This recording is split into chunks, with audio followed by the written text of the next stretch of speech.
how did you come to cross paths with Mr. Hayes? And was Anshu your first experience with ninjutsu, or how did that come into play? Absolutely, yeah. I mean, I had seen him in these magazines early on, Official Karate Magazine, and some of those earlier martial art journals. And before that, I had heard about ninjutsu. My dad, it actually was a Men's Adventurers magazine. And it had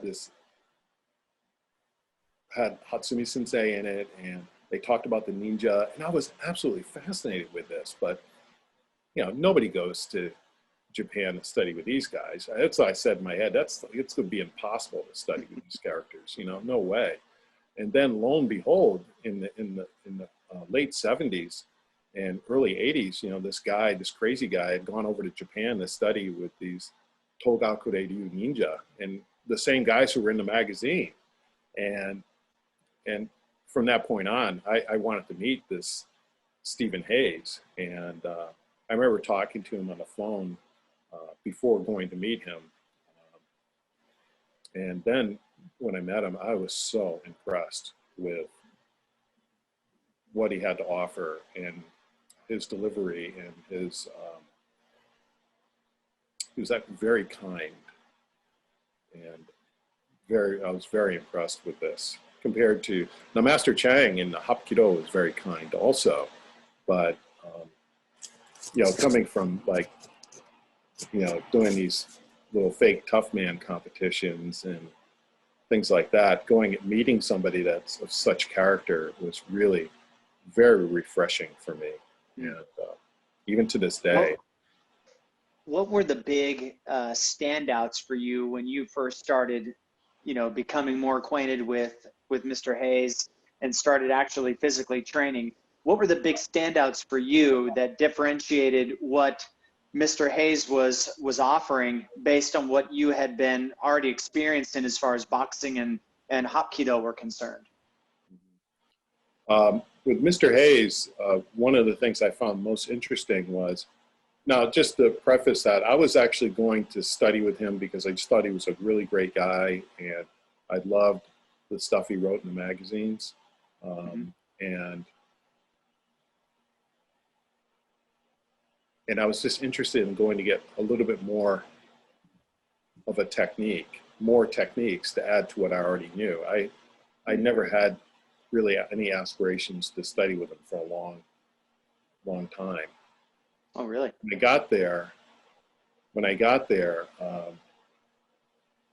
the techniques were so asymmetrical and so different than what I'm normally used to that I was blown away. My first class, he had our hands tied behind our back, you know. And I was like, God, these guys are just so tough. They put their hands behind their back and tie their hands up, you know. And apparently that was a regular thing back in those days. And also learning how to think on your feet and get out of situations that were very, very difficult, that were different than the fight science I was normally used to. You know, fighting in the ring, or in sparring competitions, or matching in judo. This was a little bit different because he looked at things in a different way. And most of us in the room had a lot of experience in martial arts, so I wonder if that somehow affected how he taught. You know, I mean, having a hanbo on your neck with somebody getting in sankaku jime, you know, this choke where you put it in here and you're pushing in, and, you know, how do you get out of that, you know? And first, how did you get to that point? Maybe the guy smacked you in the head from behind, bam, and then grabbed you. Now, I never really thought about that, you know, and, you know, I was used to stand-up fighting. The person's in front of me and dealing with that, but to have somebody come up behind me and hit me with a stick and then start to choke me, that was kind of scary, you know. And how do you deal with that? Or how do you deal with multiple attackers? Or what if somebody's trying to lead you somewhere to rob you, you know? Right. And what what goes into the mindset of surviving something like that. And there was a lot of answers to fighting in the competitive arena, but there wasn't a whole lot of answers in dealing with danger. You know, somebody breaking into your apartment and you see this arm hanging around the door, and how do you get that door closed and get them out of there? You know, these types of things were very much some of the things Mr. Hayes would spend a good amount of time. As a matter of fact, that's all we did. We called them, I think he still calls them today, fight scenarios, where we were put under pressure to some very unusual problems. Huh. How much technique were you taught versus how much mindset and problem solving situations were you put in? Were you provided the opportunity to figure it out, or were you given, you know, clues in those, you know, back in those days with that many people with prior martial arts training and Mr. Hayes in front? I wonder, you know, how did he facilitate those sort of trainings? Wow. Yeah. Good question. I think he set up an experience for us. He would show us a series of techniques, and then he would set up an experience, and then we'd work through the experience.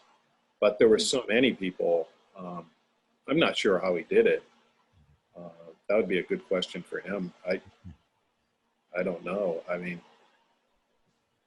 to this day, I'm having trouble teaching 3 people. You know, he's teaching a whole 300 people or something like that. But these techniques were really, there were the technique and the mindset worked together. So we didn't use a lot of the terms we have today. You know, there were no kata names. There were no, you know, we barely wore gis. I mean, you know, pretty much sweatpants or BDUs or something. And it was just pretty much a bunch of people just learning how to survive in a hostile situation. And so how long after those first few training sessions with Mr. Hayes were you officially like ready to jump on board? You were all in. I know you've spent some time training in Japan and spent some training. You're obviously very serious about your taijutsu training. So when did you commit, or when did you make the decision to dive deeper?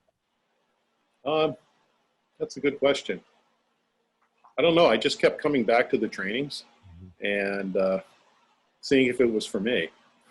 And I looked up, and all these years have gone by, so maybe I should look for something else. Are you still questioning if it's for you? No, absolutely not. But I do always ask. One of the important tools that I use is I always question, not necessarily with the teacher, but I always question myself on what I understand about this particular thing we're doing. I never, so I'm done questioning and challenging the teacher. I don't have to do that anymore. There was a point where I did kind of push things a little bit to prove it to myself, not in a damaging way, but I wanted to know, hey, if this guy's going to put an arm bar on me, you know, and I go to roll out and take him down on the ground, you know, how would he deal with that? Generally was no rollout at all. It was just my arm getting broken or something. So I was done at a certain point. I don't know when that was. I was done questioning the teacher and his ability, and more now I was in a learning mode where I was questioning, do I really understand what's going on here?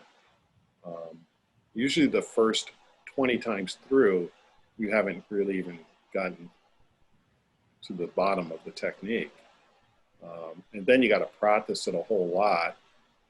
And then, you know, then maybe I'll ask Mr. Hayes a question, you know, say, oh, okay, so I've been doing this for, and this is the results I had. These are the failures I've had. What do you think? And one or two things will happen. Either, you know, after demoing it to him, he'll either go, oh man, that's perfect. That's perfect. Usually the answer I don't want to hear. Yeah. Or he'll say, oh, okay, so we can make this adjustment. And similar to the mind science training, you just don't take that and you got to go and work on it. And then, you know, what I like to call, you're going to play ping pong for a while with it. You're going to go back and forth with the teacher, and the teacher's going to help you adjust your lens to the point, okay, there it is. Okay, now start working on it. So. You've trained with a lot of different instructors and teachers, and without getting into, you know, names or anything like that, what are some of the bigger taijutsu lessons that you've gotten from different individuals? You know, we were talking before we came live about Emote Gyaku, and you had some thoughts about that, and we were sort of passing notes about, you know, how grappling stuff is maybe shouldn't be taught in a vacuum. It should be taught as part of a sequence and things. You know, maybe expand more on that, or other lessons in that same vein that you maybe received. Mm-hmm. Well, first, the other teachers I've trained with, I was really impressed with their precision and their ability to execute the technique in a very, very quick and final way. There was no, I mean, things were over in less than 3 seconds. And that really impressed me. There wasn't a whole lot of,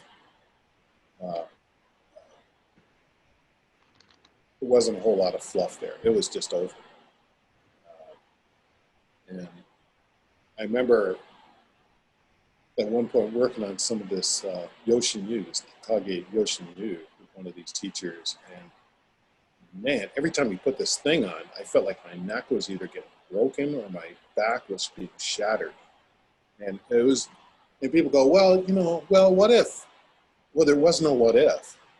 These teachers just eliminated the what if, you know. And, but, you know, they would say dully, like, well, you know, if you escape from this, I'm thinking to myself, really? I'm not going to escape from this thing. But, you know, going back to my old days when I was doing judo, and man, you know, fighting somebody in a competition in judo, I mean, you're not going to pull off a whole lot of technique.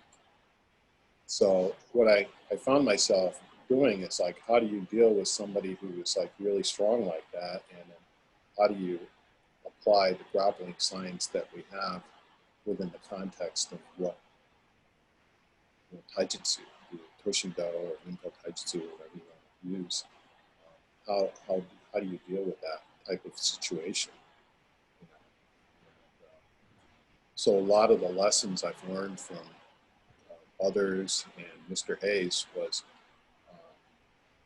it's been a real education. It's been a real education, but it's education in the sense that I have to take this stuff back home and practice with it. I can't just use the technique in a vacuum. So when grappling with somebody who's really strong or very aggressive, I mean, how do you deal with that? Somebody who's not a non-compliant individual. Yeah, you asked us that a few shows ago. Mm-hmm. I'm still waiting for an answer from you guys. So no. I like what you said earlier. Put him in a headlock and maybe punch him a few times and lay on him. That's yeah. I think one of the important things to think about when dealing with non-compliant individuals. I'll take an example we were talking about earlier when I was fighting competitively in judo. You know, this guy I was fighting, he was really strong. I remember doing something and it's kind of illegal, and he was doing homomage, and he was trying to throw me over because I was bigger than him. So it made sense for him to do that, but using this technique from this other style that is probably totally illegal in judo. Anyway, he ended up flipping and going up and landing on his stomach and turtling up, right? And man, I went to move this guy's arms. It was impossible. There was no way I was going to move. So, you know, I grabbed him in a certain way, and I don't remember the name of the technique. It's a choke, and then you grab the arm. It's something wing choke technique. And I rolled over. I went one way, and then he fought back the other way. And boom, he was trapped in this thing, and I had him in this choke, and choking him out. And wow, it was effortless, right? So a lot of the taijutsu that you learn, if you study it in a way that, I'm groping for words here, but the taijutsu offers technique in a way that allows you to be able to use strategy rather than brawn against somebody. You know, that's why I'm so fascinated with like Brazilian Jiu-Jitsu, because, man, I mean, you use strategy, not brawn, you know? And the Nimbo Taijutsu really has a lot of those strategies in it, but you have to really be willing to put it on the line a little bit to explore that. I don't go to other martial arts because I'm changing styles. I'm going to other martial arts to get a point of reference, right? So if I'm always hanging out with the same people that are always compliant, I'm not going to, you know what I mean? I'm not going to have that experience, you know? And I'm not going to be like a dojo basher and stuff like that, but I got plenty of friends who are more than willing to, you know, train with, and I have a great time with these people. And I learn a lot about maybe mistakes I'm making in my martial art that maybe a friendly face in the dojo, you know, might not give me that opportunity.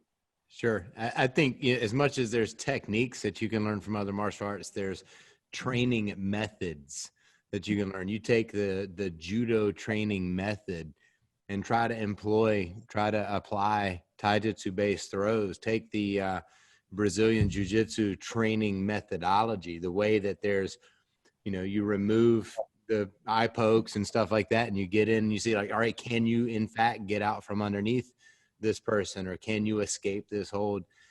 Not as a switch, you know, to go to another art, but as an opportunity to play a little game that gives you an opportunity to practice a piece of a fight, you know. And I like to think if I practice enough pieces of the fight, then, you know, I maybe will have a better handle on the fight as a whole.